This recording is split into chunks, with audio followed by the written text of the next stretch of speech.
You're listening to Puma Podcast.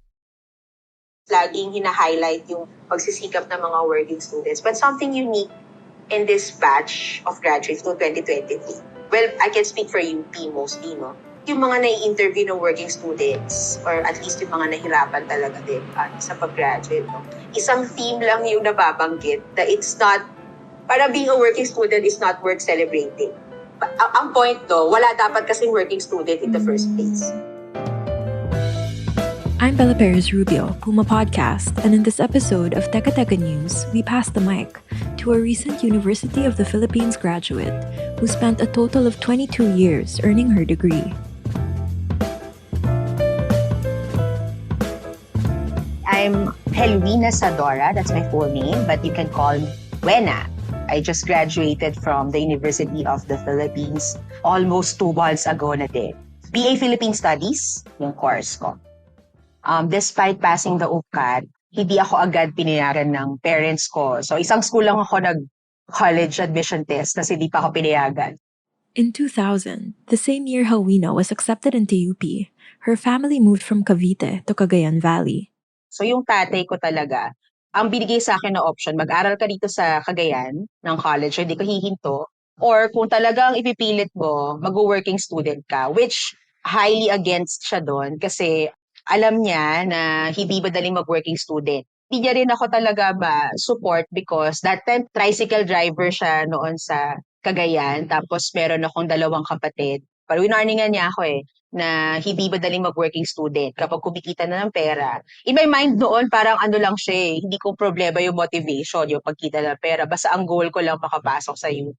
And I thought, makakasurvive ako by time management. Wena studied at Cagayan State University for a year, but she remained set on UP. Actually, looking back, hindi ko din talaga maalala bakit UP lang yung inay ko or tinarget ko. Siguro, from high school, no, I just knew that it's the premier university, it's the top one.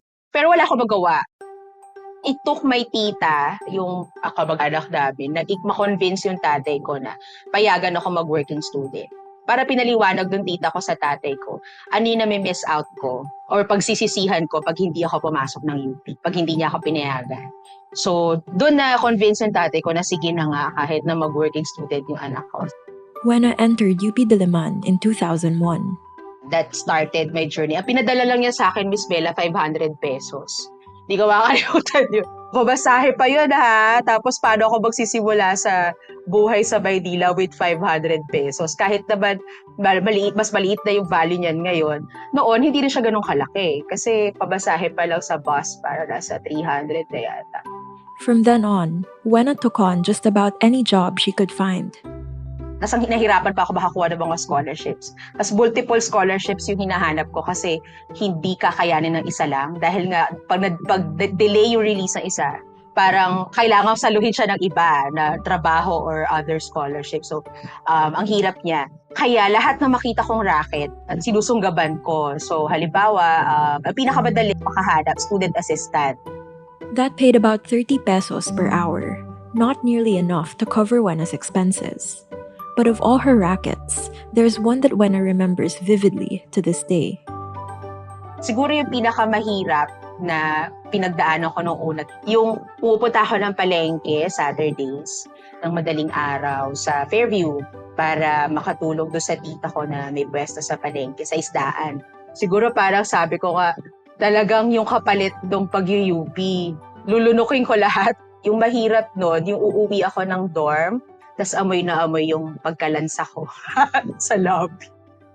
And despite how much she took on, it was incredibly difficult to make ends meet.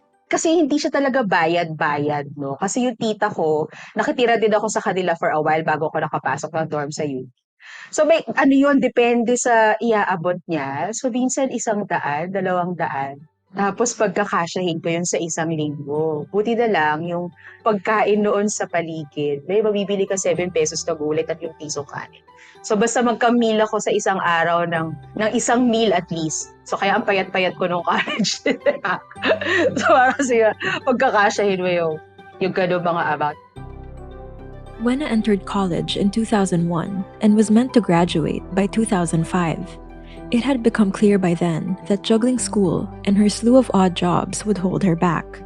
There was, however, a line of work that was starting to stand out from all the rest. One of her first jobs was at a tutorial center, first teaching math and then Filipino. Medyo later na lang nung naghanap na sila ng Filipino teacher kasi nahihirapan yung mga estudyante sa Ateneo at Beria makapasa sa Filipino.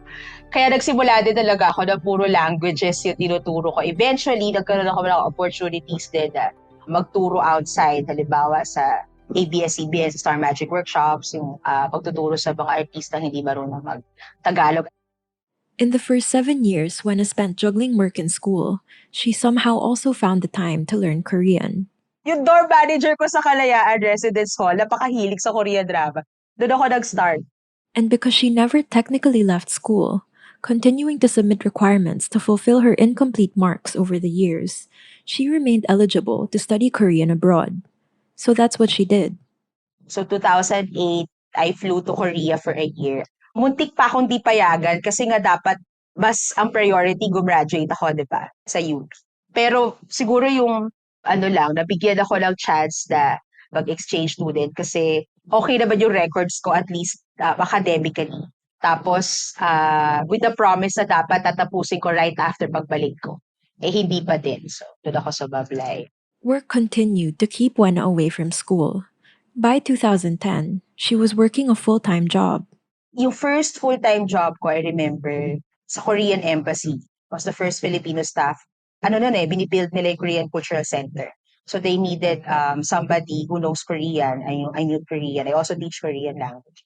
8 to 5, na talagang nasa formal setting ka na structure. Hindi ako naka-enroll sa UP, pero nagko-complete ako requirements. So kung tutuusin, parang wala talaga akong year na naisip ko na tumigil talaga ako totally. After an 18-year delay, Wena decided she would graduate at all costs.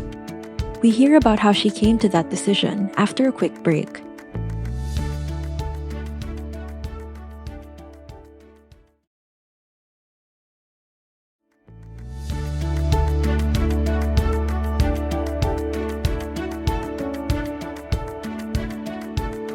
For many, working at an embassy would be a dream job right out of college. So I asked Wena, how did she get in without a degree?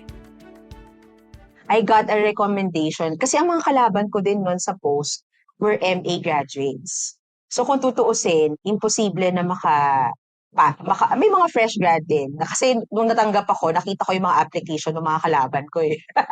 Pero hindi sila, ako yung pinili kasi meron ako recommendation from a Korean professor vouching for the type of work I can do. Kasi when I was in Korea, yung work ko doon was also a startup for the programs in an international dorm. So yung recommendation letter na dala ko from the Korean professor talked about how I got involved in a pioneering work. Korean Embassy was pioneering Korean Cultural Center that time. They needed somebody who had the experience in pioneering work on programs. Siguro, yun yung edge ko. Wena also did some work for the National Commission for Culture and the Arts and the British Council in the Philippines for a time. Pero it was clear to me, siguro sa lahat ng work experience ko, no matter how varied they are sa field din, yung pinaka-clear sa akin, gusto kong magturo. Napatunayan din siguro through the years na nandun yung skill, at saka nandun yung natural, yung passion, yung natural inclination din talaga na magturo. And I knew na hindi ako parang mag-progress, yung professional growth ko, hindi din mangyayari kung hindi ako makakakuha ng basic diploma. So there will be times, Miss Bella, na I would present papers. Susulat ako about Korean drama. Tapos I-present ko sa mga international conference once in a while. Without a degree back then. So pag pinapakilala ako, naalala ko itong mga moments na nasa panel ka, tapos mga katabi mo PhD, ganyan. Tapos ikaw wala kang degree. So ako parang gusto kong ang maganda yung paper ko, maganda yung presentation ko, pero para ako nilalamon ng hiya pag nasa mga ganong setting ako. Na parang sabi ko, bakit pa kasi hindi ko tapusin? Manghihinayang ka dun sa mga pwede mong i-grab na opportunities na qualified ka sana, pero hindi mo makukuha just because wala ka nung diploma na hinahanap nila. So in 2023, Wena went back to being a full-time student, determined to graduate that same year. Kaso lang, hindi din ako na-inform early on na yung old curriculum ko pala, hindi ko na pwedeng i-follow kasi nagkaroon na sila ng madaming revisions doon sa curriculum namin. So, dati ang pangalan nga ng course ko, Araling Pilipino. Nag-rebranding to Philippine Studies. So, with it came more units. Regular load siya, pero pag nagtithesis ka kasi, mabigat yun. Yung ang dami mo pang iniisip na ibang minor subjects. Thesis pa nga lang, hirap na ako. So I had to drop work. Nagpaalam ako sa mga estudyante ko na hindi mo na ako magtuturo. Tapos no work, no pay ako, wala rin ako ipon. Dinulong ko din yung pride ko, bigyan ko ng help sa parents ko. Kasi mas okay na sila ngayon din, financial, para lang maitawid ko yung last semester. In July 2023, Wena finally graduated after 22 years in college. By then, she said her department had taken to calling her Student Emeritus. Very emotional, that's why. Noong una ko tinry yung sablay, yung graduation gear namin for those listeners na hindi alam yung sablay na yung sinasabit na hindi kami nagtutoga, sa sablay siya. Noong sinukat ko siya for the first time, umiyak talaga ako. Tinausap ko yung sablay, bakit ang hirap-hirap ko suotin? Ganun talaga yung linya. I literally felt a lifting of burden sa, kahit physically, no, sa shoulder ko. Gumaan yung balikat ko, literally. Kasi all this time, isang stress in me na hindi matanggal-tanggal. After baka mag-marcha ako, parang mas kaya ko na tumingin, humarap sa mga tao na nakakausap ko. Yes, natapos ko siya after so many years. Wena's currently a freelancer, teaching Filipino and Korean. But after more than 3 decades in school, Wena plans to keep studying. Hindi pa ako nag-a-apply for a formal teaching post kasi I'm aiming to take masters in Korea. I'm working on that currently, yung papers for that. So kung makakuha ng scholarship or makakuha ng opportunity, I'll take the masters there para makapagturo ako sa college. Kasi college level yung gusto ko ituro. Hopefully, hindi siya umabot ng 18 years ulit, no? Mga 2 years lang, promise. Having had such a unique experience with our education system, I asked Wena what she makes of it after all these years. I think, dito kasi sa Pilipinas, nakakalungkot na, observing, no, na it's very common na you'll aim for a diploma because you need to, at least for the majority, it's a ticket to get out of poverty. Parang yun yung isang mindset. Kaya yung mga magulang nagbubuhos talaga ng lahat na makakaya nila para mapag-aral yung mga anak. We know of at least 3 UP Batch 2023 graduates, all working students, who asked why the basic right to education is instead a luxury in the Philippines. We heard Val Lamelo's valedictory speech. The summa cum laude, with a degree in public administration, worked as a center agent, marketing assistant, and tutor to send himself to school while being his family's breadwinner. Hindi pangkaraniwan na may nakapagtapos ng isang mahirap. Jaynard Ronquil graduated with a bachelor's degree in science and chemical engineering from UP Los Baños. A Facebook post of his that recently went viral includes this cutting line directed to his parents. Quote, "Sana hindi niyo na lang ako ipinanganak." Unquote. And we also have Leo Jaminola's razor-sharp take on the relationship between poverty, hard work, and success. The family breadwinner, who recently earned his master's in demography, says that poverty is not a personal failure, that hard work is not the key to success, that hard work for many Filipinos, especially in the short term, quote, really only translates to more survival, unquote, that his story and his neighbors' stories are evidence of systemic failures. Sabi niya, quote, "If anything, my story should make us angry and move us to demand a much better society, one that allows our people to live with dignity, dream freely, and enjoy equal opportunities," unquote. Here's Wena Sadora again. Yung systems lang natin would help provide a good quality public education that would give access to all, not just in terms of free tuition, no, but the support that it takes then for a student kasi to graduate is beyond tuition fee lang. And that was today's episode of Teka Teka News. Again, I'm Bella Perez Rubio. This episode was edited by Pidoy Blanco. Our executive producer is Jill Caro, and our senior news editor is Veronica Uy. Follow Teka Teka News on your favorite podcast app, or listen to us for free on YouTube. And if you're watching this on YouTube and you like this episode, please take the time to click the like button and subscribe to our channel. Thanks for listening.